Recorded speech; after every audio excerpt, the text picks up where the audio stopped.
નમસ્કાર મિત્રો, તમારું સ્વાગત છે આ વિડીયોમાં। આજના વિડીયોમાં હું તમને એવી કથા વિશે બતાવીશ કે જેમાં ભગવાન વિષ્ણુએ માતા લક્ષ્મીને એક ફૂલ તોડવાના કારણે નોકરાણી બનવાનો શ્રાપ આપી દીધો।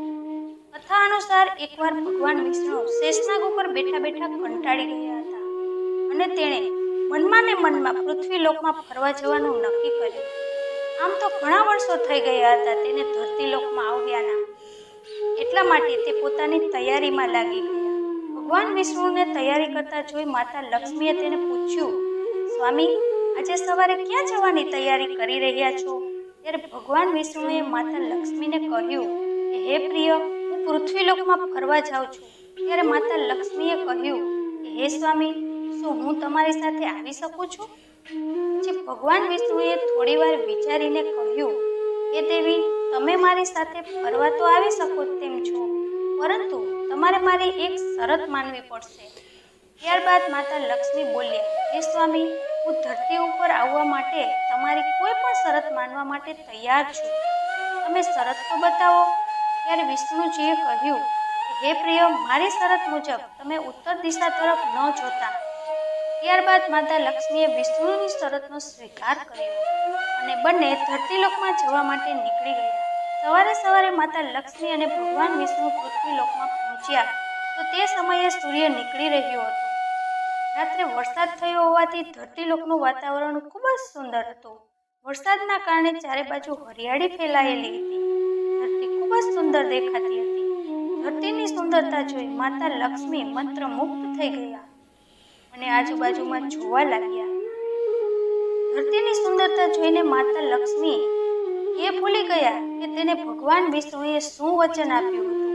તે જ ક્રમમાં માતા લક્ષ્મી ઉત્તર દિશા તરફ જોઈ રહ્યા હતા। તેને ખબર જ ન રહી, ઉત્તર દિશામાં માતા લક્ષ્મીને એક સરસ બગીચો નજરમાં આવ્યો। તે બગીચામાંથી સરસ સુગંધ પણ આવી રહી હતી। તે સિવાય તે બગીચામાં સુંદર સુંદર ફૂલ ખીલ્યા હતા।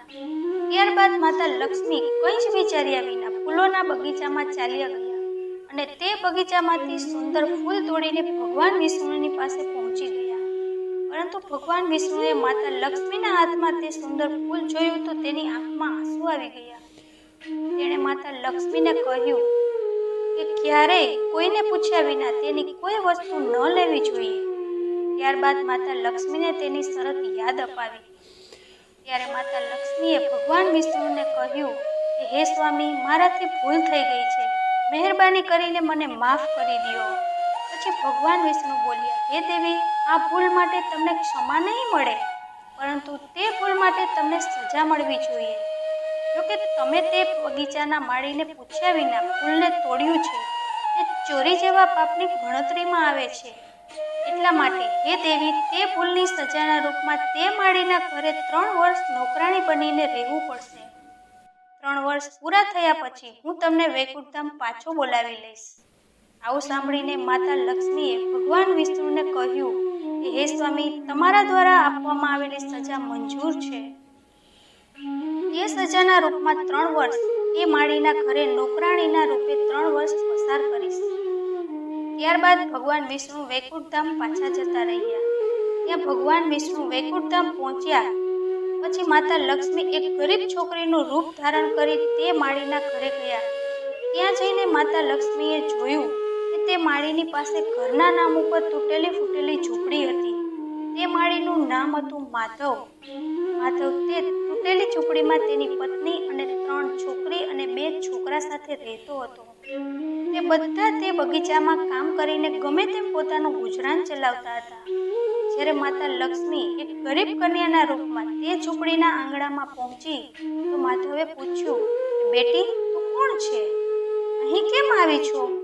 ત્યારે કન્યારૂપી માતા લક્ષ્મીએ માધવને કહ્યું કે હું એક ગરીબ છોકરી છું અને મારી સાર સંભાળ રાખવાવાળા કોઈ નથી અને હું કેટલાય દિવસોથી ભૂખી છું।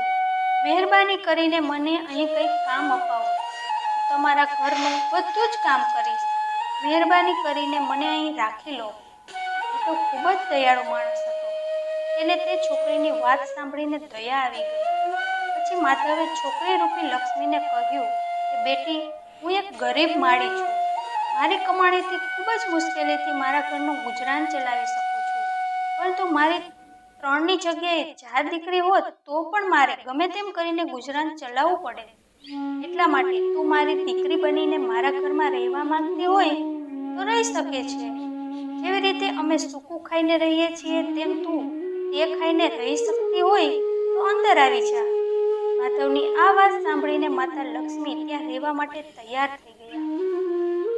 ત્યારબાદ માધવ માતા લક્ષ્મીને દીકરીના રૂપમાં અંદર લઈ ગયો અને પોતાના પરિવારના બાકી લોકોની સાથે પરિચય કરાવ્યો અને બોલ્યું કે આજથી આ દીકરી મારી દીકરી બનીને આ ઝૂંપડીમાં આપણી સાથે રહેશે.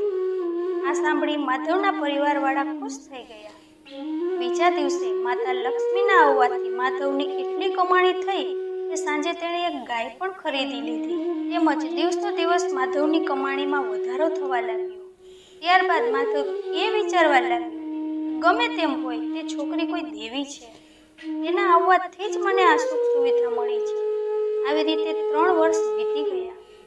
બીજા દિવસે માધવ ખેતરમાંથી કામ કરીને પોતાના ઘરે આવ્યો તો તેણે પોતાના દરવાજા ઉપર ઘરેણાં પહેરેલી સ્ત્રીને જોઈ. પછી તેણે નજીક આવીને તે સ્ત્રીને જોઈ તો તે જાણી ગયો કે તે તો મારી ચોથી દીકરી છે.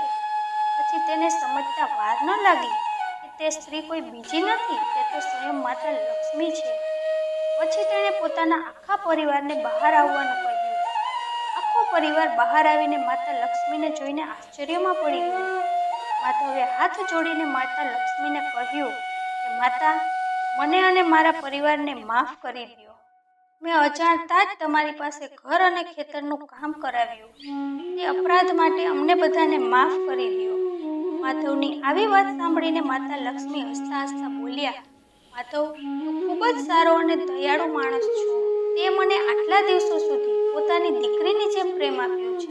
તેનાથી પ્રસન્ન થઈને તને એક વરદાન આપું છું કે તારા અને તારા પરિવાર સાથે ક્યારેય ધન અને ખુશીની કમી નહીં હોય.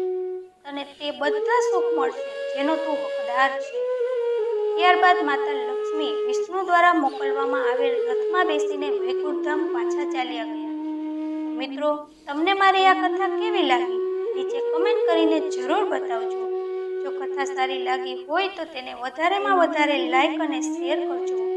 સાથે અત્યાર સુધી મારી આ ચેનલને સબસ્ક્રાઈબ ન કરી હોય તો સબસ્ક્રાઈબ કરજો. તો હવે હું રજા લઉં છું. ફરીથી મળીશું મિત્રો આવતા વિડીયોમાં. ત્યાં સુધી તમારું ધ્યાન રાખજો, હસતા રહેજો અને હંમેશા ખુશ રહેજો.